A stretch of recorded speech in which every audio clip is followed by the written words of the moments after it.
Okay, so here I'm going to have a number of videos that basically just kind of describe some tools that I use in my business that I think you will find incredibly useful for your own. Now, first, I would let you know that I use Google Chrome as my browser of choice. Personally, I just feel that it functions much better than Firefox does in terms of stability, and there are plenty of options available in terms of extensions that are super useful, and I would recommend that you take advantage of quite a number of them. But let's just start with some of the basics. One of them that I have is Ebates, which is an extension that I utilize now in Chrome.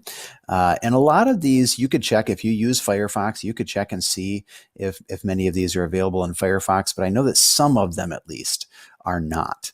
But just some things that you're going to want to pay attention to. So first, Ebates and any of these others, if you're in Chrome, if you click on the three dots here, it just kind of gives you all of your tools and stuff. And under More Tools, you'll see extensions. Okay. And if you come in here, it'll list the extensions that you have. And then if you come down to the bottom, you can click Get More Extensions. And this is where you would find them. So like if you, any of these that I recommend to you, you can just come in and search for them. So Ebates is right here. And you can add Ebates. You can see it's rated extremely well, and it's very useful in terms of getting additional discounts when you're shopping. So if you're doing online arbitrage, shopping from online websites to sell on Amazon, Ebates is awesome because it automatically gives you cash back at a lot of these different websites, 3, 4, 5%, 6% sometimes, which can make the difference between whether you buy a product or don't buy a product in terms of the profit available. So I would definitely install Ebates, set up an account with them, and once you do, then basically what ends up happening is when you visit a site where they have an arrangement, and there are thousands of them, but let's just take one as an example. I'm pretty sure Target probably connects with them if I remember right. Okay, so Target's 1%, but it's 1% you wouldn't have had. So you just click activate.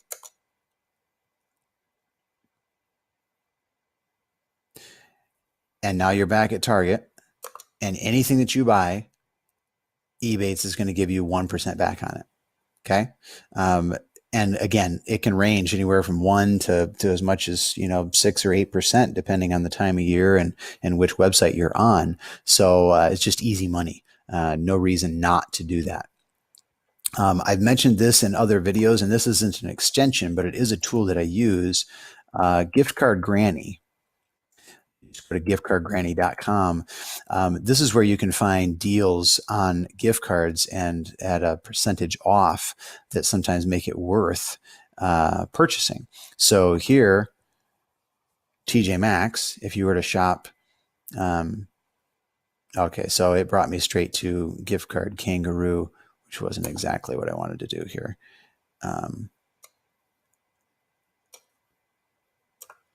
Let's just do it down here. Okay, so Target, you can get 6% off at Target, 5% off at Walmart, 11% off at Starbucks. Now, something to pay attention to is, let's see here. So here's TJ Maxx, 7%. Let's click on that. Okay, so here's all the TJ Maxx gift cards that they have available. Now, if you're doing online arbitrage, you want to make sure that you select eGift, because what that means is then you get an electronic code that you can use on the website and use it as a gift card. Okay. If you're going to be shopping at the actual store, then you want a physical card. So make sure that you select the right type and you're buying the right type when you purchase. So if we select eGift, then it filters this list and only shows me the cards that are electronic in nature. Then I could say, all right, well, I want a card that's worth at least $15.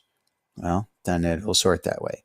And you can sort these by how much you'll save, by the percentage of savings, by the price of the card, the value of the card, and so on. And you could set this. I mean, if you want to buy a higher price card, you can set that up if you want. You can buy in bulk. There are ways to set that up. You can set up alerts so that when a particular company has a gift card on Gift Card Granny at a percentage that you want, it would alert you so that then you could come in and purchase it. So that's definitely an extremely useful tool in my arsenal. So let's take another look here. Keepa. Okay, Keepa is my price tracking tool. And what Keepa does is it adds data to the actual product pages. So like if you did a search for Fisher Price, and then you come up with your list here, and then you decide, oh, okay, yeah, I think this product looks like a good one. And I click through on this. What Keepa does, the Keepa extension, is down here, right below the item, it will give you these charts, okay? And they're super useful. First of all, it will show you the sales rank of an item, okay? Sales rank, of course, I've discussed this in many other videos, but sales rank is just a relative comparison to other products in a particular Amazon category in terms of the speed that their inventory sells through. So if a product has a sales rank of 2,000, that means that 1,999 other products in its top level category, like say toys, sell faster than that product. Okay. So in other words, that means the lower the sales rank, the better, because that means fewer products in that category sell faster than yours, which means that product sells pretty fast. Okay. So low sales rank is better. You can change the time frame over which this goes. So you could do it over a month, or you can do it over a week, and see what happened to the sales rank over the course of the week. You can see here, sales rank's pretty steady, and the price is pretty steady on this product at about $11 or $12, right? Then the price goes up. Amazon decides we're not selling it for $12 anymore. We're going to sell it for $17. Well, as soon as they did that, then what happened? Sales rank started to climb here, right? Okay. So price always affects sales rank. These triangles up here represent the third party FBA price, the fulfillment by Amazon price. So there is somebody in here trying to sell this for $38.99. They're probably not going to be able to do that because Amazon, this orange shaded area, anytime there's this area shaded in orange, that means Amazon was on the listing. Okay. Well, when Amazon's on the listing, you can almost guarantee the price is probably going to be under fair market value and certainly less than you probably want to price it for.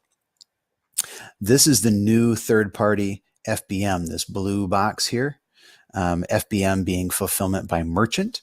So there's somebody in here, fulfillment by merchant. They're trying to sell it for this $22.49 price. Okay. While Amazon is at $17.28 and they have the buy box. Okay. This pink here, this represents the buy box price, which is $17.28, which is Amazon. Okay. And if you look at this over the course of the year, Amazon pretty much has never been out of stock of this product.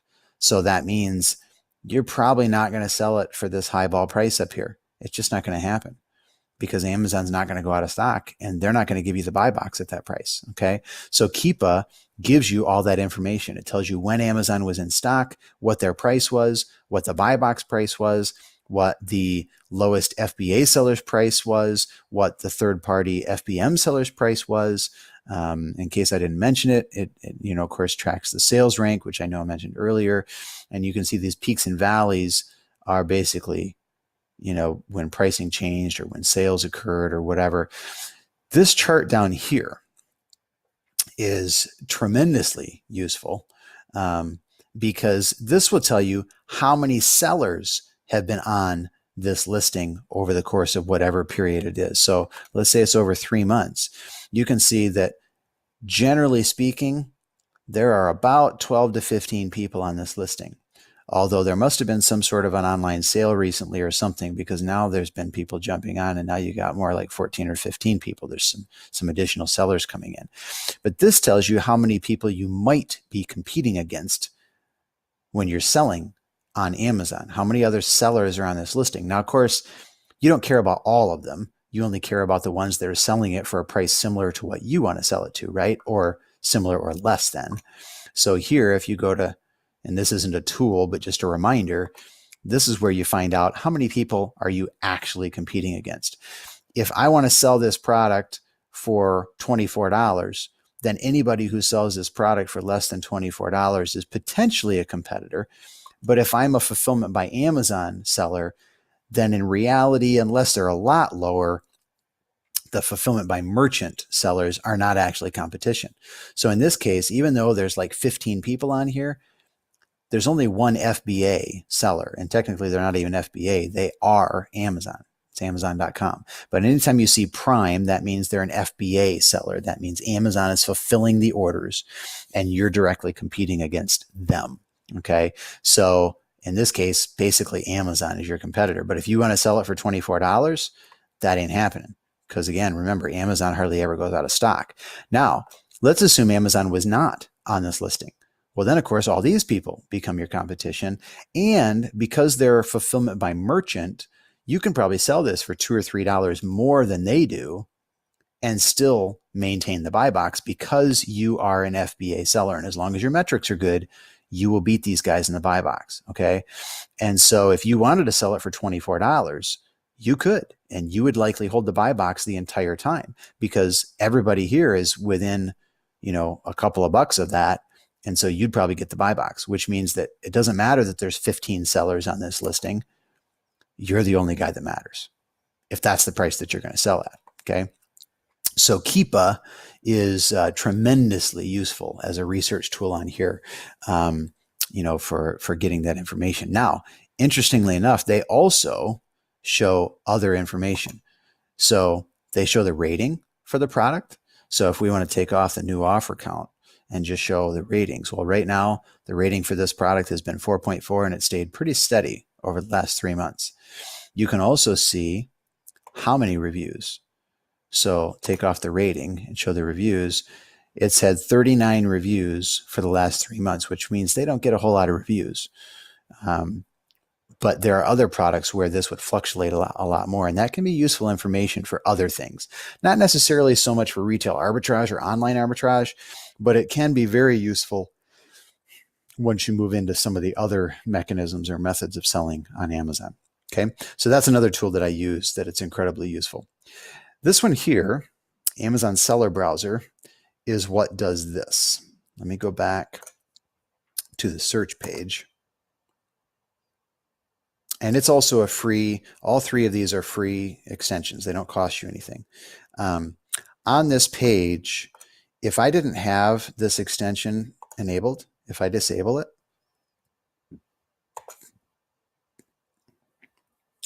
this is what Amazon would normally show me. Okay. They're only going to show me the reviews, the price, the title, and a little bit of additional with an image. Okay. But if I have this extension enabled, then I get this. Now I get this little box. It tells me whether Amazon is on the listing or not. And if Amazon isn't on the listing, then it tells me how many FBA sellers there are that I might be competing against. And again, they might not all be selling it for the price that I plan on selling it for, but right on the search page, I can tell if I'm competing against any FBA sellers. Here's a listing where it would appear there are no FBA sellers. Amazon's not on it, and there are no FBA sellers, which means I can probably sell it for more than that price. Okay. And this is like 20. So I could probably sell it for 25 and still get the buy box because I'm an FBA seller and there aren't any others. Same thing on this one. No FBA sellers. So I could sell it for a higher price than they are. Okay. Also, it will tell me if it has the information in its database.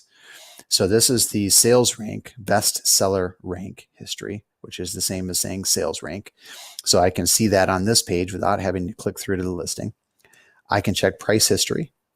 Okay. Amazon's price and third-party new price. And sometimes it'll show this. Normally you don't really need it, but sometimes it doesn't show it. It will also give you the ASIN. And that's so that if you want to do a search for your FBA fees or any of that sort of thing, you have that ASIN available to you right there to utilize, so you don't have to click through to the listing to get that information. So another really useful app or extension. And if I remember correctly, it's completely free. I don't pay for that one. Click label ship. I'm not going to go into that in this video. There is an extension, but it really ties into a service that I use. And that service isn't free, but it can be very useful. It's actually a very helpful service. And I think it's like $5 a month or something like that. This here Session Buddy, this really has nothing to do with Amazon, but I would highly recommend it. And basically what it does is it saves your session. So if you're somebody, and especially if you start selling on Amazon, you're doing online arbitrage, you're going to have a boatload of tabs open here oftentimes. And as a result of that, you're going to want something that will save those tabs in case your browser crashes or something. Session Buddy does that. Okay. I'm not going to go into the details of how it works. It's really not that complicated. You pretty much just install it and it works. Okay. So, but very useful extension. This one here is LastPass. LastPass stores all of my passwords for all of my websites. Now, let me tell you, if you're going to do business online, you better make sure you have a different password for every single account that you set up, because otherwise, if anybody ever figures out your password for one of them, they have your password for all of them. And if this is your business is online, that means everything is online. Your financials end up being online. Your Amazon account is online. Somebody gets your password, you're screwed. Okay. LastPass allows me, number one, to generate a unique password for every single site that I ever sign up for, but then also to save the username and password for that site. So anytime I go back to that site, it knows what the username and password is, so it can fill it in. So rather than me using the same username and password for everything, because I can't remember 10 or 20 or 50 or 100 or 1,000 different logins, LastPass allows me to have a different login for every single site that I visit. Okay. Now, they do have a free version of LastPass, but they also do have an upgraded version of LastPass. I pay for the upgraded version because then I can use it on my smartphone as well, and it's well worth the money. It doesn't cost hardly anything. I think maybe I pay $10 a year for it or something like that. It's totally worth the money, and so I highly recommend it. And that's just LastPass.com. You can go there, or you can download it directly from the extension store. But then you would have to go to LastPass if you wanted to. You need to set up an account, and if you want to set up the premium account, I think you have to do that through their site. Let's see. Moving on. Let's see. Oh yeah, the Great Suspender. This one is worth its weight in gold. Google Chrome is fairly efficient. But once you start getting a lot of tabs open, then each of those tabs uses computer memory, and your computer only has so much memory. And most people's computer don't have nearly as much memory as my computer has. So if you start becoming somebody who uses a lot of tabs, then what's going to happen is you're going to end up running out of memory, and your computer's going to end up running really, really slow, and your browser is going to end up crashing. Okay. What the Great Suspender does is it allows you to have these tabs open, but suspended, so that they're not using computer memory, so that only the tabs that you're actively using, within, say, the last 5 minutes or something, those are the only ones that are using any memory. And you can see down here, my memory, this shows my memory usage, and it's pretty low. I'm only using 5 gigs out of my total of 16 gigs. Well, actually, you're not going to see that because I'm going to crop this video down. So I guess you can't see that, but it's the truth. And what it does is this. Let's say I click over to another tab here. Well, that's probably not a good one to choose. Yeah, here we go. Tab suspended. As soon as I click on it, then it loads the tab. Okay. So what's interesting is all of these tabs stay suspended until I want them unsuspended. So they don't use computer memory. I've got like 50 tabs open here. And sometimes I've got multiple browser windows with 50 tabs in them. And when that happens, then I use up a lot of memory. But with the Great Suspender, I don't. This is an amazing app, and I highly recommend it. Let's see here. That one's really not all that terribly important. Not that important. Splitly could become important to you down the road if you move into some other arenas, but for retail arbitrage, it's not really all that terribly useful. Now, video speed controller, on the other hand, is a godsend. And let me show you why. Let's go to YouTube for just a second.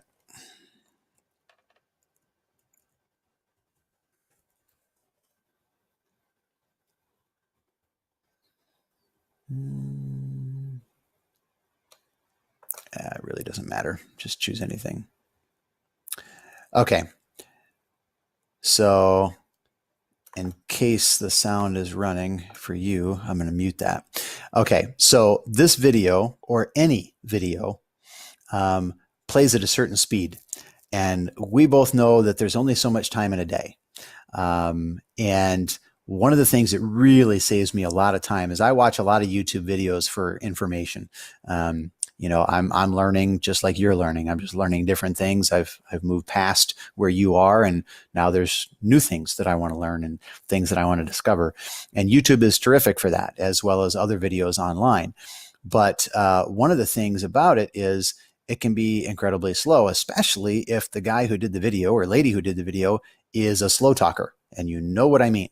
You've watched videos where the information was pretty useful, but took forever to get through the video because they just talk so dang slow.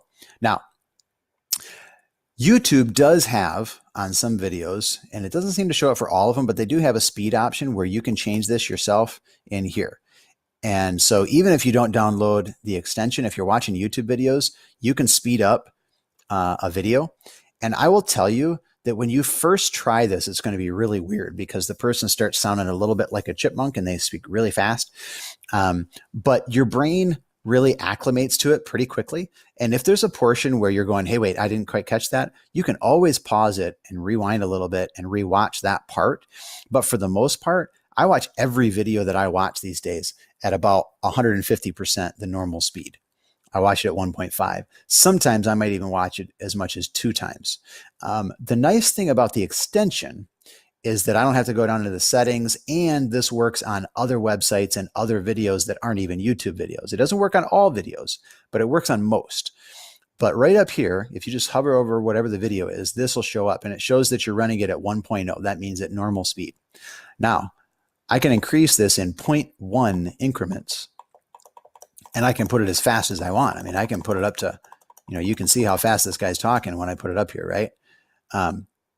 So depending on the video, who knows how fast you might want to put it. But if you put it at like 1.7, your brain can process that unless you're watching a video from a fast talker, in which case then maybe you might even want to slow it down. But the point is you can change the speed at will anytime you want very easily.